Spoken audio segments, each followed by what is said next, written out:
বাংলাদেশের সর্বশেষ গুরুত্বপূর্ণ আপডেট সংবাদে আপনাকে স্বাগত। শুরুতেই সংবাদ শিরোনাম, পরে বিস্তারিত।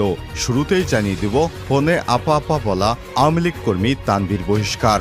সাবেক প্রধানমন্ত্রী শেখ হাসিনার সঙ্গে ফোনে কথা বলার পর অডিও ক্লিপ সামাজিক যোগাযোগ মাধ্যমে ছড়িয়ে দেওয়ার অভিযোগে বহিষ্কার হয়েছেন যুক্তরাষ্ট্রের নিউ ইয়র্ক মহানগর আওয়ামী লীগের জ্যাকসন হাইটস ইউনিট কমিটির সাধারণ সম্পাদক মোহাম্মদ তানভীর কায়সারকে। তিনি গত 12 সেপ্টেম্বর সাবেক প্রধানমন্ত্রী শেখ হাসিনার সঙ্গে ফোন আলাপের পর তার সেই অডিও ক্লিপটি সামাজিক যোগাযোগ মাধ্যমে ভাইরাল হয়। এরপর জানাবো, এক সালামেই তছনছ জনতা ব্যাংক। 1983 সালে জনতা ব্যাংকে চাকরি শুরু করেন আব্দুস সালাম।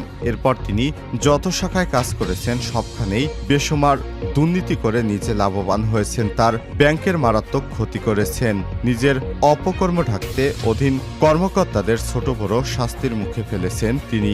জেলও খাটিয়েছেন অনেককে। তাদের মধ্যে ডিএমডি, ডিজিএম, এজিএম এবং এসপিও পদমর্যাদার কর্মকর্তারাও রয়েছেন। নিরাপদে থেকে বিভিন্ন গ্রাহকের কাছ থেকেও কোটি কোটি টাকা হাতিয়ে নিয়েছেন। এ বিষয়ে গুরুত্বপূর্ণ সংবাদ জানাবো বন্ধুরা। সম্পূর্ণ সংবাদটি জানতে ভিডিওটি না টেনে দেখতে থাকুন। এদিকে নিউ ইয়র্কে ডক্টর ইউনূসের নাগরিক সংবর্ধনা বাতিল।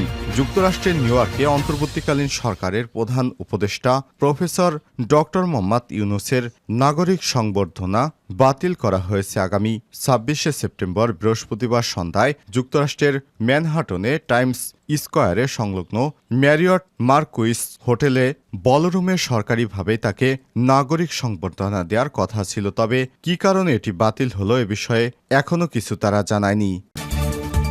জানিয়ে দিব, দলীয় নেতাদের সেনাবাহিনীর কাছে অভিযোগ দেওয়ার পরামর্শ দিল আওয়ামী লীগ। সেনাবাহিনী নেতাকর্মীদের উপর হামলাকারী সব অপরাধী লুটেরা সন্ত্রাসীদের আইনের আওতায় আনবে বলে প্রত্যাশা করছে ক্ষমতাচ্যুত আওয়ামী লীগ। সন্ত্রাসীদের নাম উল্লেখ করে ক্ষতিগ্রস্ত সবাইকে তাদের পরিবারের সদস্যদের মাধ্যমে নিকটস্থ সেনা ক্যাম্পে লিখিত অভিযোগ জমা দেওয়ার নির্দেশ দিয়েছে আওয়ামী লীগ।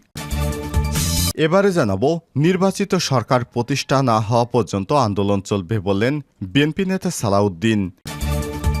এবং সর্বশেষ জানিয়ে দিব, জম্মু কাশ্মীরে বিধানসভা নির্বাচনের প্রথম দফার ভোট শুরু।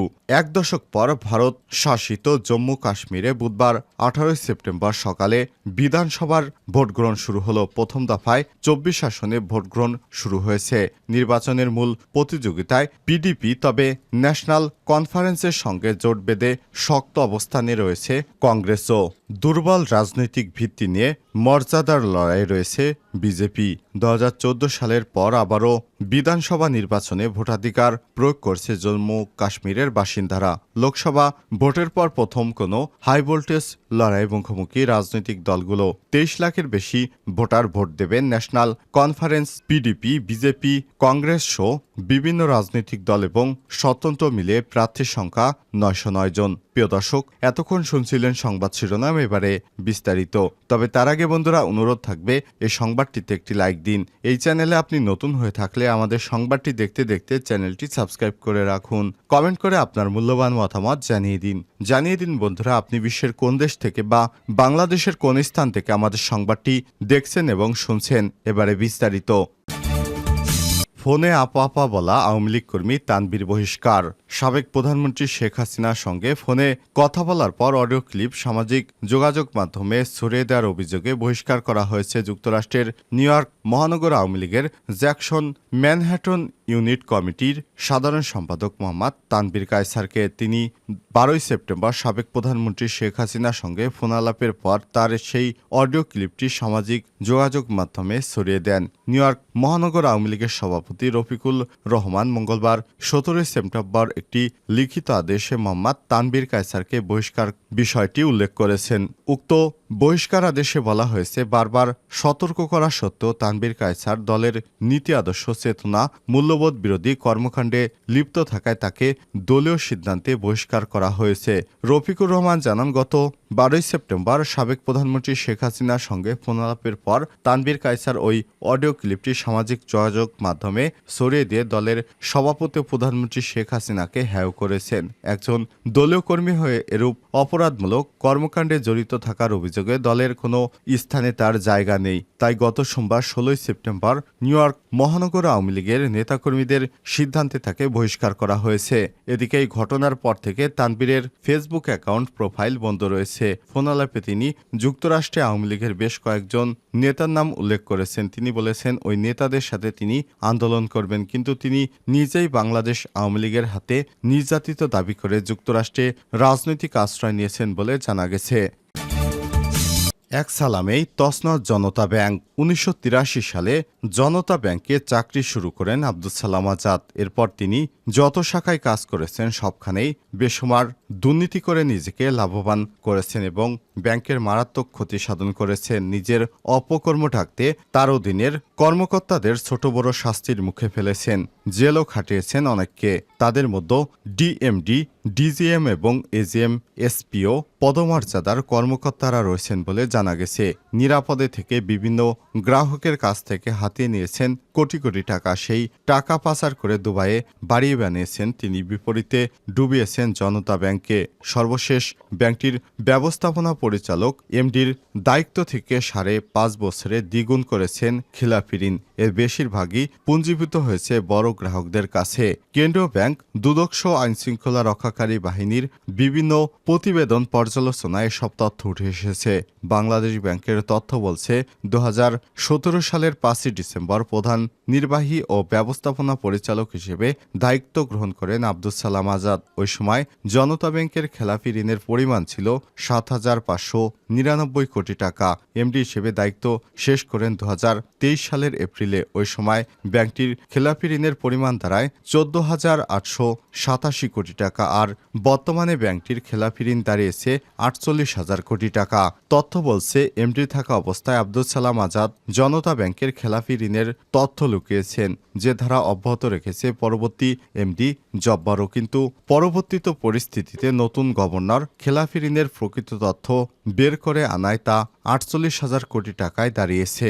জানা গেছে৭ আজাদ এমডির দায়িত্ব নেওয়ার সময় ব্যাংকটির শীর্ষ গ্রাহক ছিল ১১টি প্রতিষ্ঠান। এসব প্রতিষ্ঠানের কাছে মোট ঋণের পরিমাণ ছিল ১৩,৪৭৮ কোটি। কিন্তু তিনি দায়িত্ব ছেড়ে দেওয়ার সময় এই গ্রাহকের সংখ্যা দাঁড়িয়েছে ২৩-এ। আর এদের মধ্যে সম্মিলিত ঋণের পরিমাণ দাঁড়িয়েছে ৫৯,৫৮৪ কোটি টাকা। এছাড়াও জনতা ব্যাংক থেকে বিতর্কিত ব্যবসায়ী এবং সাবেক প্রধানমন্ত্রীর উপদেষ্টা সালমান এফ রহমানকে বিশেষ বিবেচনায় ২৩,০০০ কোটি টাকার ঋণ দিয়েছিলেন এই আব্দুস সালাম আজাদ। এমনকি বাংলাদেশ ব্যাংকের ২০২২ সালের এক প্রতিবেদনে জনতা ব্যাংক থেকে এস আলম গ্রুপের চেয়ারম্যান মোহাম্মদ সাইফুল আলম এবং তার পরিবারের ৪ সদস্যের এক্সিম ব্যাংকের চেয়ারম্যানের নজরুল ইসলাম মজুমদার এবং তার স্ত্রী এর নামেও রয়েছে কোটি কোটি টাকার ঋণ।